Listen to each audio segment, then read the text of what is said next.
cool, man. And I Yeah, I actually, was actually just going through the old groups earlier yeah, today. it's funny enough as I was like, wait, this name sounds so familiar and this voice sounds so familiar. And I went to YouTube and searched you, and lo and behold, I am already subscribed and had previously commented on one of your videos. It was a cover of I'm Not a Saint, I think it was. Oh yeah, that was one of the. I think that was actually the last cover that I brought out because we took a bit of time to get some of the original content going. So we decided to just hold back on the covers for a little while. Just going to start up with that again soon. I think we're going to start with a bit of a Linkin Park cover song, cool Oh, fuck acoustic yes. version. I Um, haven't seen many good Linkin Park acoustic covers, so I'm going to have a go at one. Well, if you think about the source material, the shoes that you got to fill in order to do that, like it makes sense that you haven't seen as many good ones as you should have, and that I think you could, man. Like I'm really stoked to actually see that. Yeah, I think it's going to be a fun. I've got the audio mostly ready now. I've got a good friend of mine, Christian Stein. He also does all the copyright for me, but he's just busy playing in some violin for the song, just to give it a little bit something extra. And you have been, if I'm not mistaken, you've been playing guitar since you were 12. You've been playing and songwriting since that age. You've been working as a roadie as well for a long time. I think from the age of what, 17, if I read correctly, if I remember correctly. Tell me a bit more Yeah, about your history in the scene and what you obviously have a heavy passion for it. So, like, run me through that. I've always loved music, so I've always known that it's quite something that I want to go into. And then at the age of 17, I had the opportunity to just start helping out at a church with their sound, actually. The head of technical at the church at that stage had a production company called Elephant Productions. He asked me, do I want to come help out for a couple of shows, see if I enjoy it? I worked, I think, 2 theater shows for him, and he offered me a job, and I took it. I worked there for quite a while, 4 or 5 years. Did did sound mostly for the first 2 years, and then got into doing lighting as well.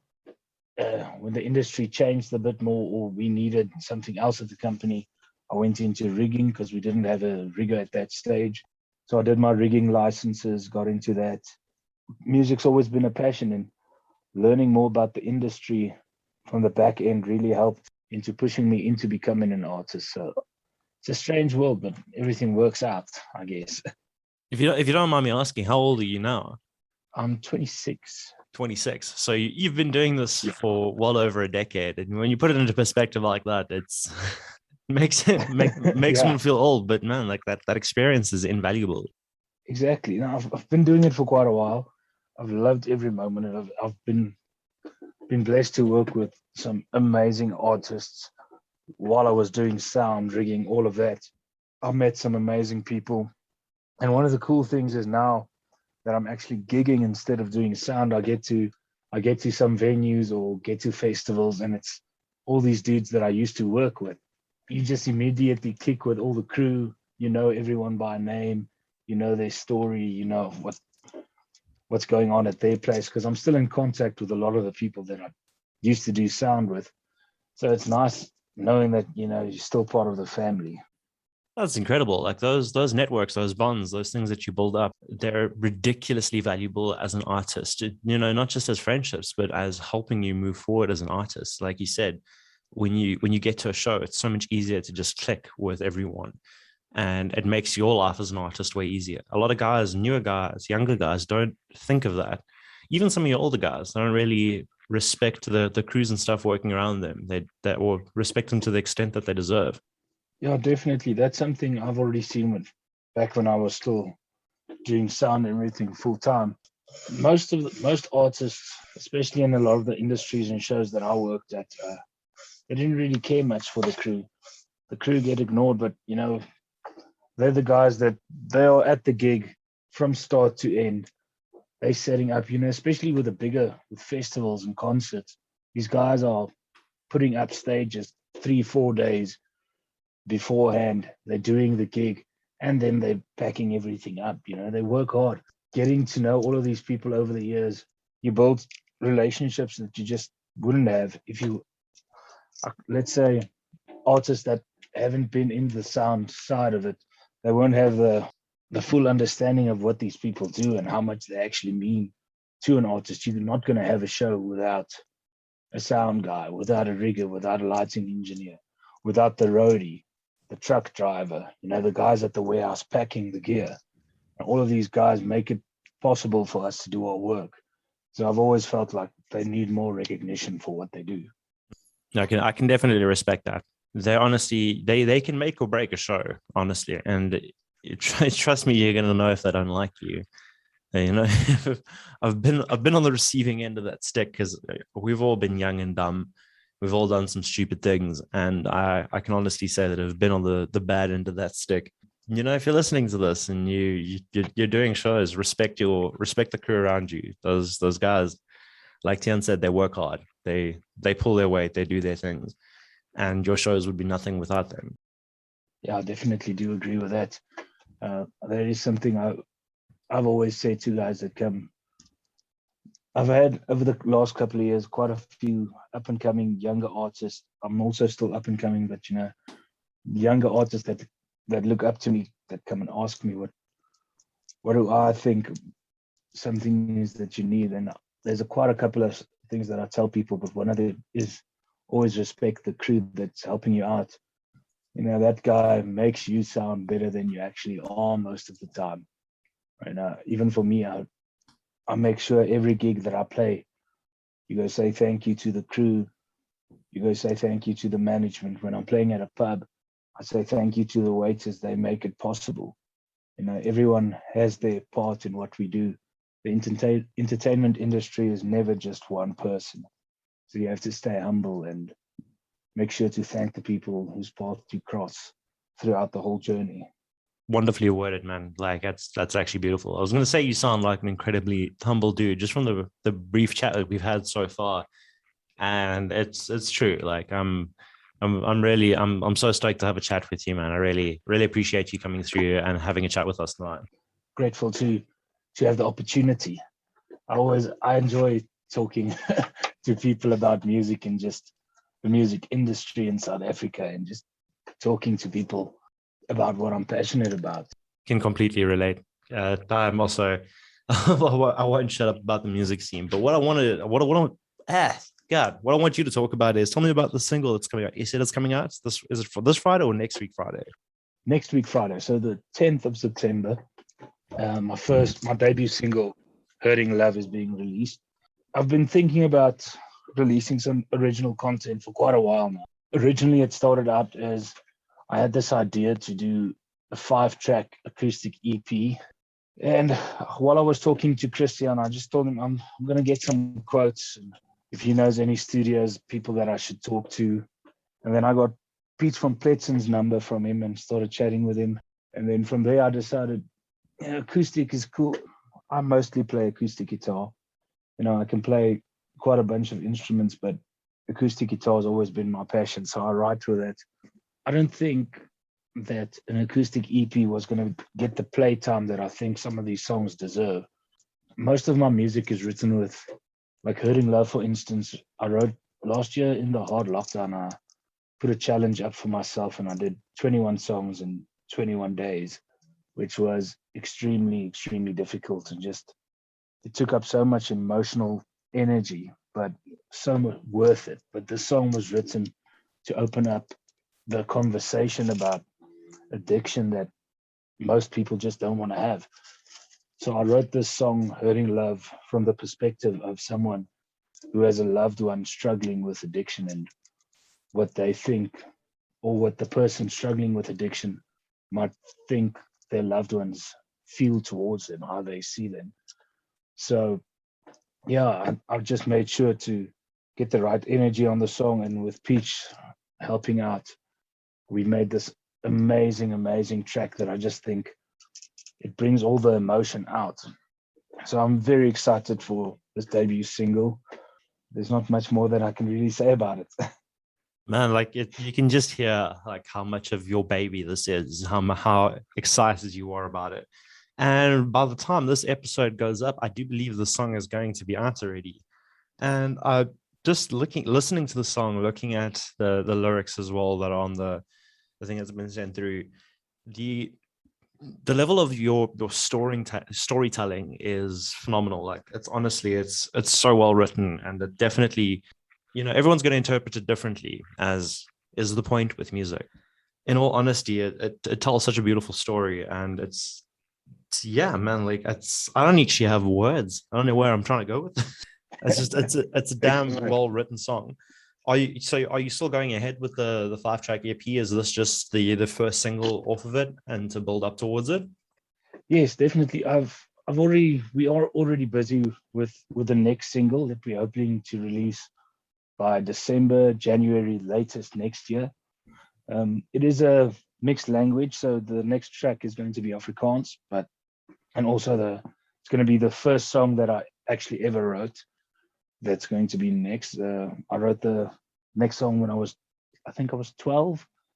I wrote the song, and I've loved it, worked on it over the years, and just think that's going to be amazing. But definitely going to do the rest of the EP that I was thinking about, but just instead of launching it all as an EP, it'll be singles every couple of months.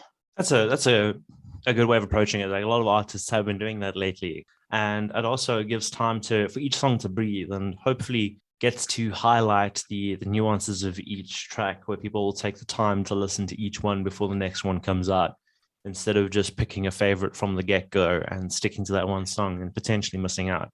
Definitely. I think, like, most of the people that have come to watch a live show or that's seen my YouTube channel, I don't really follow only one genre of music. Every song in this 5-track EP has actually got its own type of genre, its own. Like, for instance, this next track that we're working on is an orchestra-driven song, and then the next one's more blues folky, and so everything's got its own style, and all of it fits to the lyrics for the specific song. I'm not a believer in you have to be an artist that does one genre.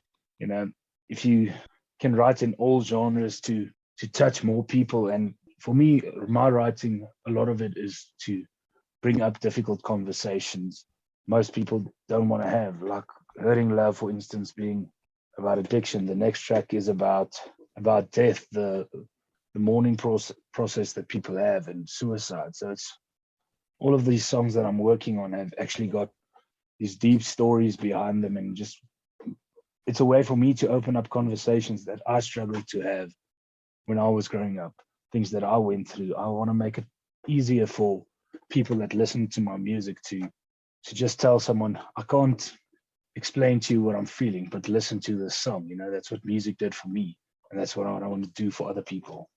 Conveying that message can be so important for an artist, and I think you do a really good job of doing so. Even with your covers, you convey a level of emotion that is fantastic.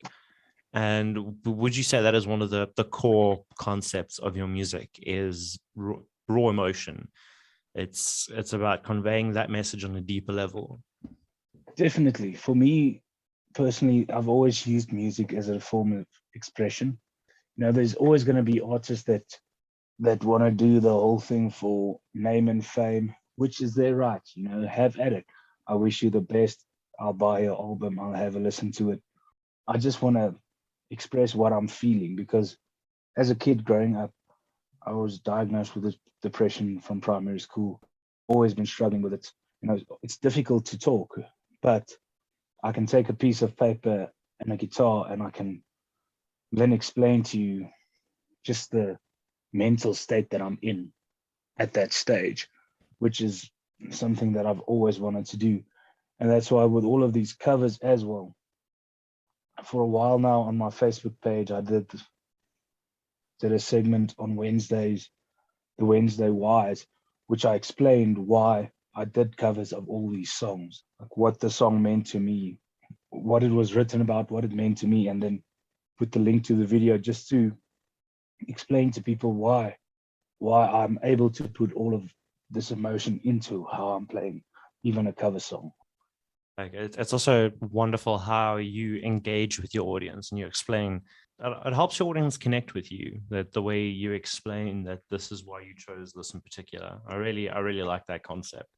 Yeah, I think it's important because I know with a lot of my heroes that I follow on social media, um, sometimes especially when you've got someone that's constantly bringing out, for lack of a better word, professional content, something that's shot by a videographer.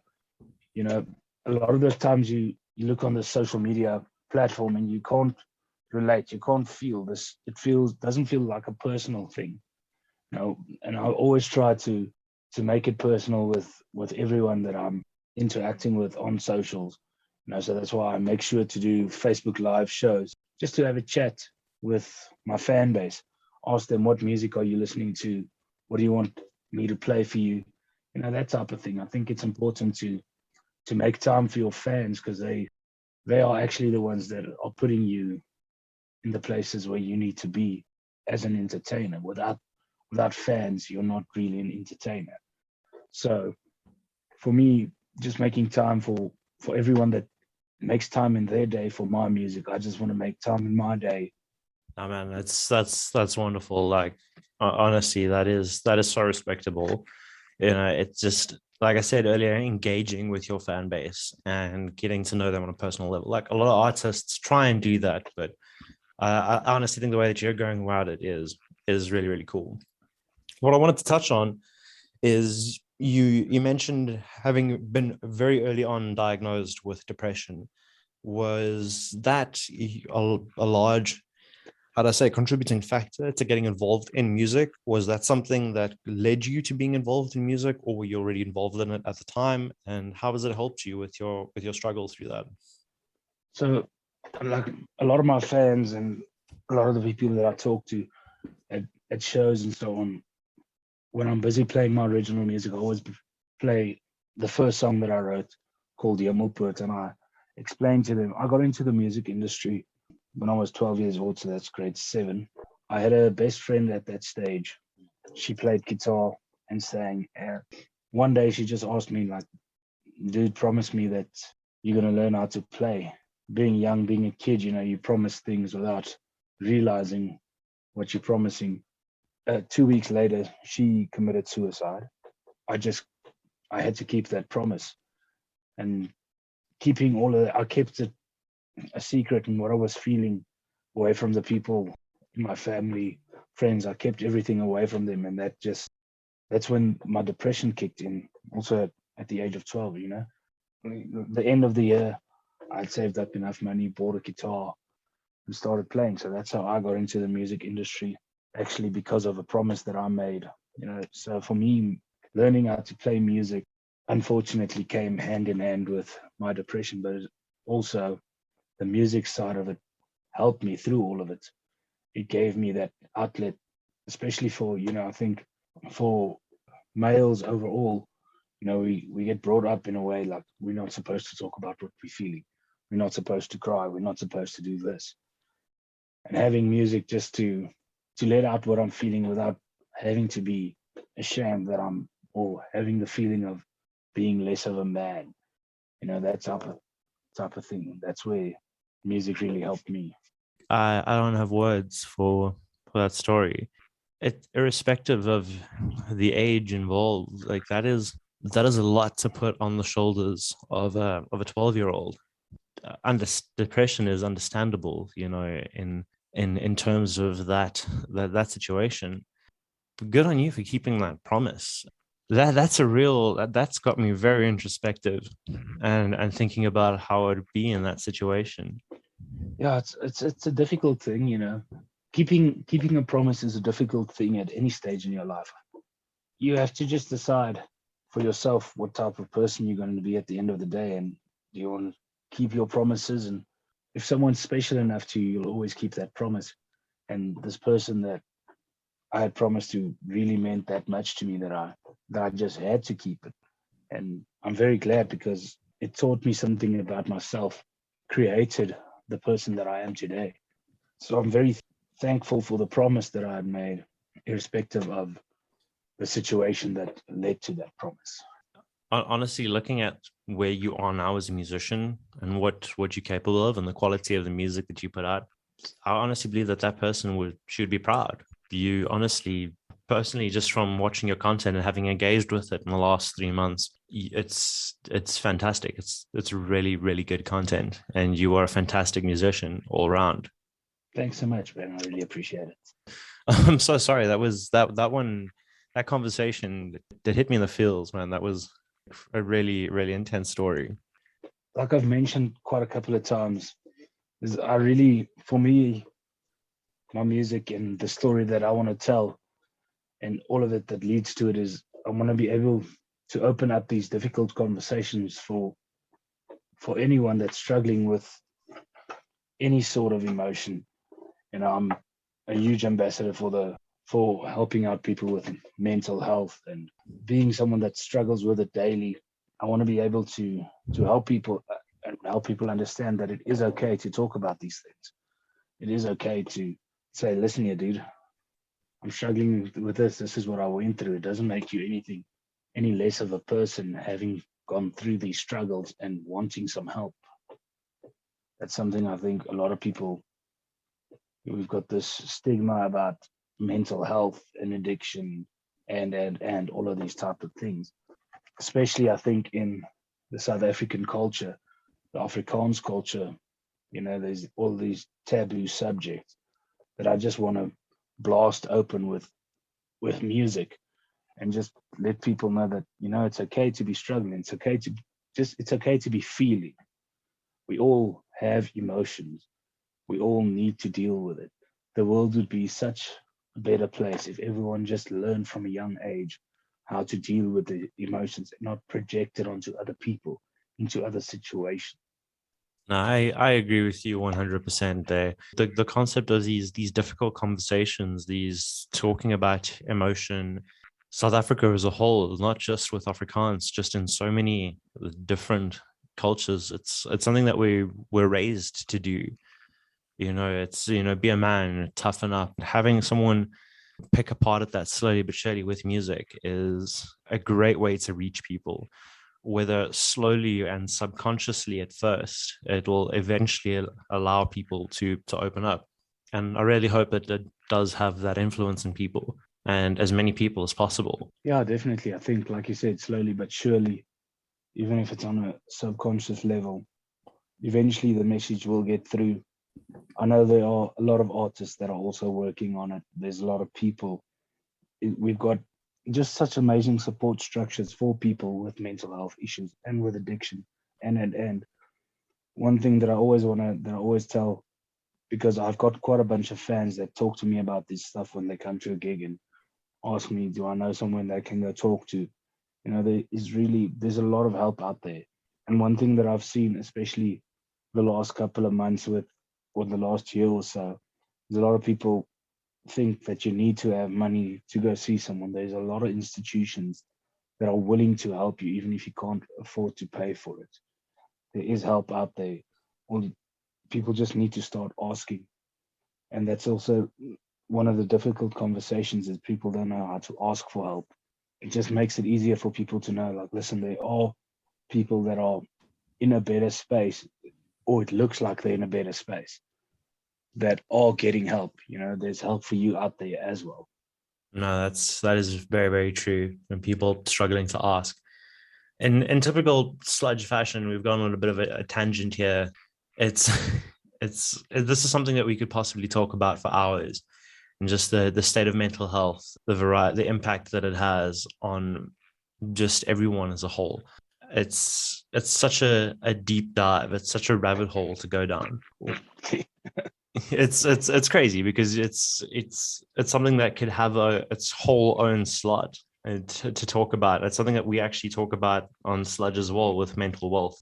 What would you say has been a defining moment where you've turned around and you said, you know what, I've made a difference in that person's life, or someone has turned around to you and said, you know what, your music, you as an individual have made an impact in my life? I think in that way I'm quite lucky because I think my music and the way that I go at things, people are quite open towards me. So I get a lot of messages say on Facebook, I really had a shitty day. I didn't know what to do. I saw your post come up. I watched this video. It just made my day better. Or I saw your post come up about mental health. I went scrolled through your page. I found some numbers. I contacted them. Thanks, So that's why I also keep on doing what I'm doing, because I know even if it just helps one person today or one person this week, one person this month, if I'm just making a difference in one guy's life, even if it's just cool, this guy brought out, let's say, a new Linkin Park cover. I used to love this song. It takes me back to my days of a braai with my chummies when things were better. It just gives you a bit of hope. And that's why I'll always do what I do. I'll always try to help out other people with music. No, man, that's fantastic. I can respect that so much. I want to talk to you about your experience as a musician. Obviously, you've been around. You've played a lot. You've run the circuit. Now, do you have any particular shows that stand out to you as an artist? Anything in particular that's, those are the memories where like, damn, that was one of the best shows of my life. Now, if I have to pick one, I don't think there's a lot of people that know, or a lot of my friends don't know about it. There's a festival in Mozambique called Strab. I don't know if you've heard of it. I have, yeah. Yeah. So Konrad Jamnik, that is one of the organizers of Strab, one year, he's like, I used to do sound with him as well. He taught me a lot. And he phoned me up one day. He's like, dude, we've got one open slot for Strab. It's an early afternoon session. I don't think there's going to be a lot of people, but watching, they're going to be doing other stuff. Do you want the slot? I'm like, dude, I'm there. Give me the date. Give me the time. I'm going to play. When I got to the stage, the stage that I was playing at was completely packed. I can't remember what song I was playing, but I know I had a couple of originals in, and I had a couple of covers, Sound of Silence from Simon and Garfunkel, stuff like that. I tried to keep it a light type of vibe. And then all of a sudden, I just saw everyone, the sound guy, everyone watching the show, was just stood up and looked at the ocean. And then while I was busy playing, the dolphins in the background were just jumping. There was like a school of dolphins. And just that moment of, everyone is in awe about the love of this nature, this amazing scene before them, and then being able to be the soundtrack to Mother Nature was just amazing to me, something I'll never forget. That is such an incredible story. I don't know if I would have been able to keep playing at that point. I think I would have also just been awestruck by the entire scene. Like, it must have been such an immaculate moment. I can't begin to imagine how cool that must have been. Yeah, I still, when people ask me about it, I struggle to explain.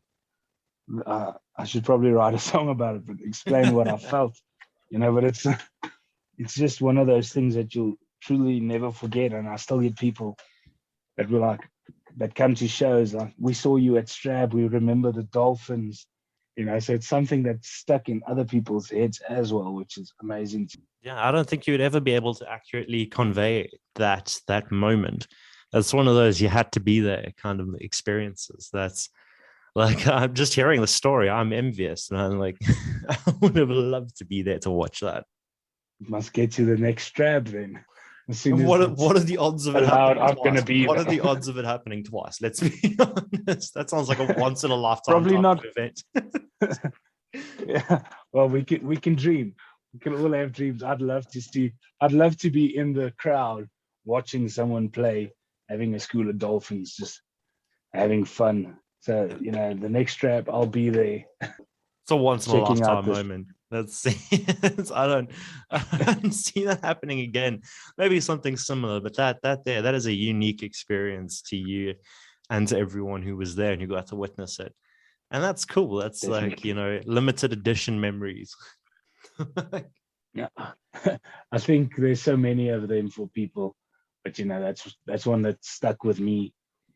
And I'm still grateful till this day for Konrad just giving me the opportunity. It was 2 or 3 years back. So it's before I even had a social media following. It was while I was still, just gigging every day to try and make a name for myself. He still took a chance, gave me an opportunity. So till this day, grateful for that. Where are you based currently? And all the information I've read, that was the one piece of information that didn't stick. Where are you based? I've always lived in Pretoria East, so I'm in Pretoria East, but travel everywhere. I'm a sucker for a little road trip, so I'll play anywhere for anyone. I just want to play some music for people.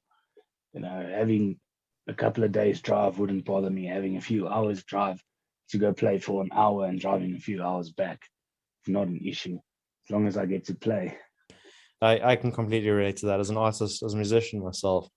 That's I just want to play. Like, it doesn't matter if it's to 5 people or 100 people or more. If you can connect with the people who are there, if you just make music, that's what it is. Yeah, definitely. It's such a blessing, and I believe every artist should see it as such. It's a blessing to be able to perform music. It's something that there's millions of people around the world that wish that they had the talent. They're passionate about music. These are the guys that buy every album, every song. I don't think people really buy albums anymore, but they're streaming your music, and every time they listen to a song, they wish they could play. So it's a big blessing for anyone who's able to play a musical instrument, and I'm always very grateful to the fact that I had the opportunity to learn and actually had a talent for it. Because I think things would have sucked if I didn't know how to play a guitar. Life would not be the same. It's hard to imagine your life without it, right? Like, what would you be doing? Would you be working like a shitty office job? It's such like a parallel sort of thing, like a glimpse through looking at an alternate reality. And you can't really imagine what you would do without it. I'm passionate about quite a few things. For a long time in my high school, I thought I was going to be a chef. So I studied to be a chef, and I learned how to cook really well. And even now, a couple of months ago, I started a chili sauce brand called Chernobyl. And so I love cooking. So I'd probably be a chef or something like that if I didn't know how to play guitar. So luckily, still something passionate. I wouldn't be in an office job. I don't think that's something I would ever be good at. I'm sorry, but I need to touch on, you have a chili, like a chili sauce that's named Chernobyl. Yes, so I started a company probably about 2 months ago. I was in bed, I fell asleep. It's the strangest thing. I woke up my girlfriend and I told her, listen, I need a piece of paper. I was just dreaming I'm making chili sauce. I've got a recipe. I wrote it down, made the sauce the next day, and I loved it. I kept on working at it. I made a couple of recipes. I've got 4 different sauces now. I got the company, created a logo, trademarked it, and now I'm having at it, just something else. With music going slowly with all these lockdowns and regulations, you still have to make a living. And what better way than doing something that you're passionate about? And I love cooking. I love chilies. So, and Chernobyl it's just a name for a chili brand that I think would work. Yeah, I'm trying to sit here and think if I'd have the guts to try and eat something named Chernobyl. Like, luckily I've got a mild, and it's a couple of times more hot than Nando's mild. For most people that don't really eat chili, they enjoy it. Because one thing that it's really ironic, actually, the company's name is Chernobyl, but all my ingredients are organically sourced, completely vegan, no added preservatives or added colorants. So it's a healthy sauce. But I think for me, I make sauces for taste more than just burn. So all of my sauces are really flavorful. So I'll have to get a bottle over to you wherever you are based. I'll have to send you something. But I've got a sauce for whoever. If you like chilies and you eat hot stuff, I've got Chernobyl Nuclear is the hottest one in my range, and I make that with Carolina Reaper, so that one has quite the bite to it. I'm based in Durban in KZN in the coast, and I've got a loved one who loves spicy things. So if it takes me out, then she'll probably love it. I would love to give it a shot. And after this, we must discuss the details. And actually, wait, you know what? Shameless, sell that stuff now, man. Like, where can people find it? Just plug that. You can, on all social media, you can just say Chernobyl chili sauce and it'll pop up. There's an online website called Urban Dynamics that I sell it on. But if you get in touch with me even on Tian Nienaber socials, you can contact me there. Let me know what you usually eat, and then I can tell you what you would like. At this stage, I think my best seller is the Nuclear, the hottest one in the range. But I also think that is just because of the name Chernobyl Nuclear. People want to try it out. It sounds like a challenge. Smoked one exactly. And I've got a smoked sauce where I smoke the chilies and the spices. That's absolutely amazing.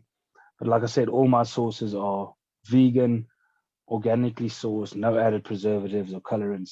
So it's good for you. It's got a bite, but all of them is about taste. So the mild one is a spinach-based sauce. The hot one is a butternut-based sauce. I've got apple and carrot-based sauce. So, it's all good for you. No sugars. I don't add any sugar to it for the diabetics. My mom's a diabetic.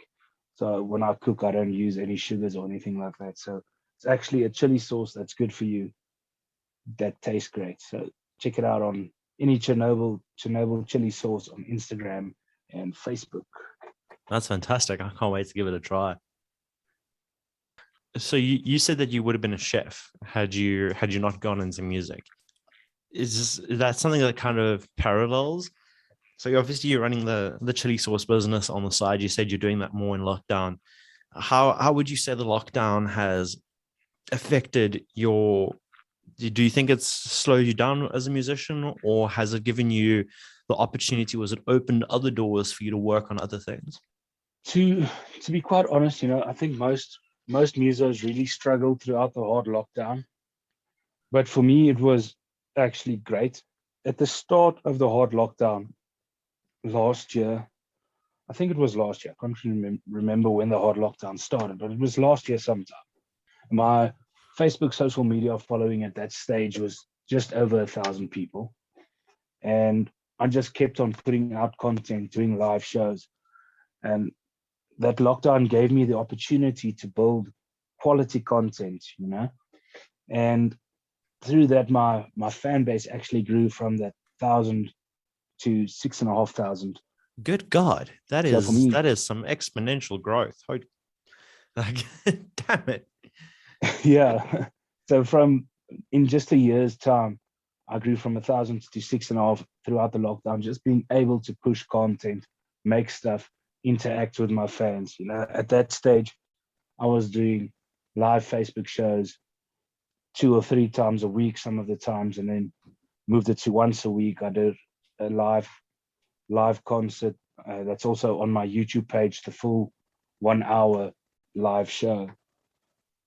So for me, the lockdown was actually great. Like I said, I only started the chili sauce company about 2 months ago. So it wasn't during the hard lockdown. The hard lockdown I used for music. Built a little studio at my house, recorded all the demos for the EP. I wrote Hurting Love and all. Like I said, I did 21 days and 21 songs. So for 3 weeks, every day, I sat in my studio. I wrote a new song from start to finish, lyrics, music, recorded the demo. So, last year, the lockdown, I took it upon myself to grow as a musician, put more time into what I do, because before that, you're busy with gigging, you're busy doing admin, you're busy doing all of these things. So you're not working on new music, you're not working on getting to know your fans, you're not working on getting a new fan base, because you're constantly busy with the performing aspect of it. So for me, it was actually quite a blessing. cannot convey the level of respect I have for you for that feat. 21 songs in 21 days. For someone who's not a musician to understand how exhausting and how much effort that would require is unbelievable. Like, that is mad props there, because that is one of the most ridiculous self-imposed challenges I've ever heard of. And the fact that you followed through on it blows my mind. Yeah, I must say, emotionally, it was quite exhausting, but completely worth it. You know, some of the songs are shit. Some of them came out great. I love the track Hurting Love. The title track for the EP is actually going to be a song called Soldier On. I love that song. But you know, I wrote some good music. I wrote some shit ones as well. Like most professional songwriters that I've spoken to, you know, there's a international songwriting group, the Nashville Songwriting Association, where you become a member and you get like these chats with Nashville songwriters, and you know, they tell you 1 out of every 300 songs that you write has the potential to be a hit. You know, all of us, we're not Ed Sheeran. 1 out of every 50 songs he writes is a hit. That, you know, the rest are not. Write as much as you can, basically. It's a skill. Writing is a skill, so working at it is necessary if you want to be a pro writer. I'm not there yet, but you know, I'm still working on music every day. I'm still, even, you know, some days, if you walk into my studio, there's like a bunch of sticky notes everywhere. So I'll be working on something, not even music related sometimes, because I also love building stuff, doing woodwork, all that type of stuff. But then I'll have this one liner, goes on a sticky note, goes on the wall. Later on, you work at it. But you know, you constantly have to work on these things if you want to get better at it. And I think all musos, all writers should challenge themselves. I'm not saying do 21 songs in 21 days, because if you ask me to do that again, I'm probably not gonna like you. Not today. Not been there, done that. But not again. Give me some time to recover. But you know, I think it's something people should consider. Challenge yourself. Tell yourself, all right, for the next 5 days, 5 business days, I'm gonna try in these 5 days complete 2 songs or 3 songs. Let's say you are a muso that usually writes 1 song a week, which is already a lot. If you're writing a 1 full song, lyrics, music, doing all the elements to it, if you're doing 1 a week, it's already a lot. But then say, challenge yourself, do 2, do 3, work at it, you know, work at your trade. And, you know, for me, last year with the lockdown, I bought an interface. I got a DAW program to start recording. I learned how to program, how to mix and master. I taught these things to myself. And it's something that's so valuable as a muso right now, because you know, the technology is there to actually record a full acoustic EP, mix and master it at your house. You don't have to go out and pay someone 15, 20K per track to record your music. Do it at home, get your music out there. But to be able to do that, you have to challenge yourself in all aspects of what it is to be a muso. Challenge yourself to play guitar. That's my next thing. You know, my guitar playing has actually gone backwards over the last couple of years, according to myself, you know. But challenge yourself with these things, with writing, with playing. Learn something new. Learn how to mix first, or learn how to just use a basic recording program. Get Cubase or Logic or whatever, Reaper, whatever you want to use. Well, like everything that you've just said is some of the best advice that I've heard a musician give on this show so far. Just do it. Do what you can with what you've got. Challenge yourself, like you said. If you don't have the tools to do what it is that you want to do, work your way towards it. Do what you can with what you have at that moment. The rest will come with time. Exactly.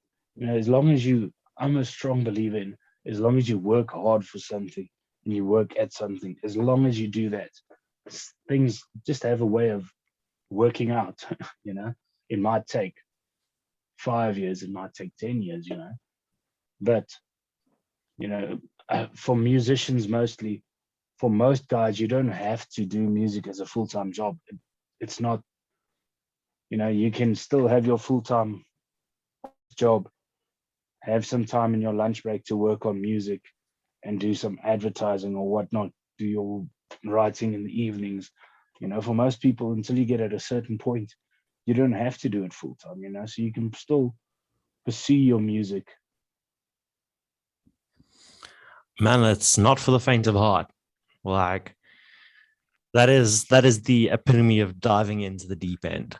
And we've been at this conversation for quite some time. I think but in closing, we're gonna wrap up here now, and where that people can find you. But that is some of the most hardcore advice, as well as just a tale of just straight up diving into the deep end. And anyone who has done this or was attempting to do it, absolutely all the best. It is not easy, and so much respect for you. Tian, any shout outs to anyone in particular, anything like that? I'd like to give a big shout out to Diva over at Diva Graphics for arranging this interview.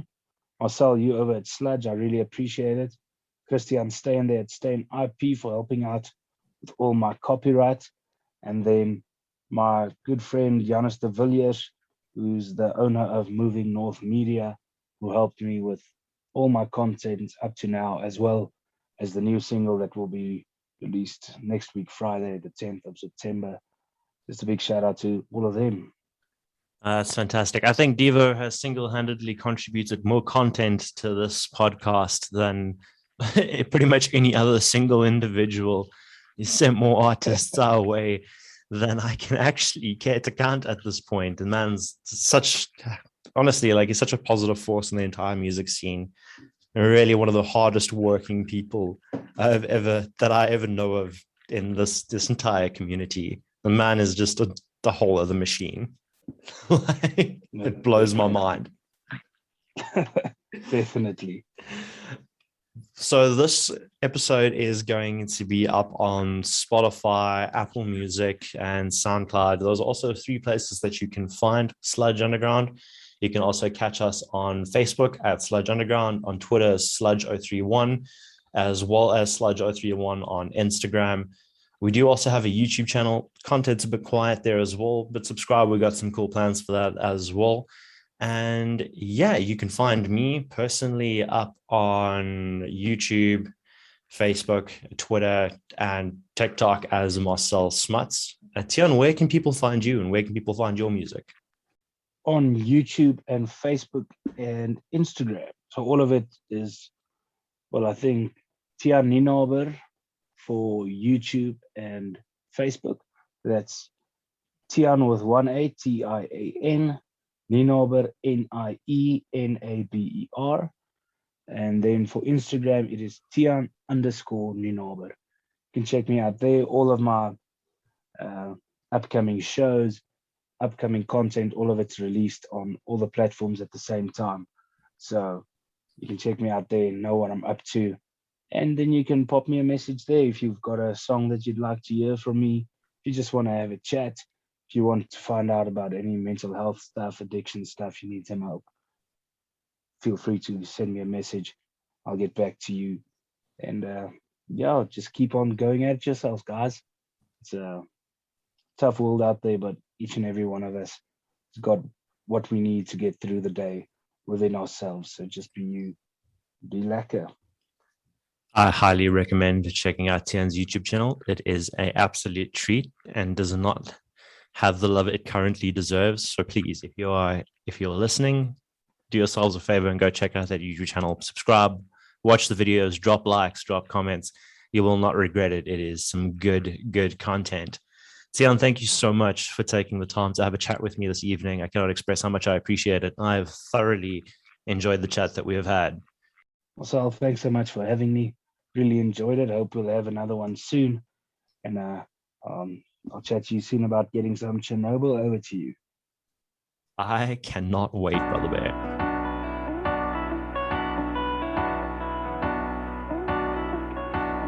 I can see it in your eyes when you look at me. See it in the way you look down when you're smiling at me. You're smiling at me. I can feel it in the way that you've been touching me. Chilled down to the bone, afraid of who I used to be. I used to be. Well, I'm the kind of love it hurts to look at. The memories you'd like to bury down. I'm the kind of love it hurts to look at. The holes you wish that you could fill up. You're hiding in the ground, just trying to get away from me, doing everything you can not to be seen, not to be seen. I'm a ghost against the wall, I'm fading into everything, needle in a haystack, never to be seen, never to be seen. Well, I'm the kind of love it hurts to look at. The memories you'd like to bury down. I'm the kind of love it hurts to look at. The holes you wish that you could fill up.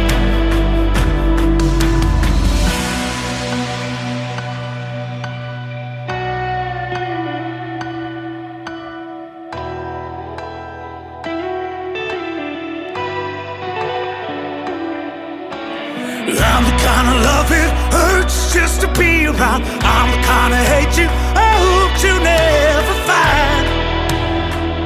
You never find. Well, I'm the kind of love it hurts to look at. The memories you'd like to bury down.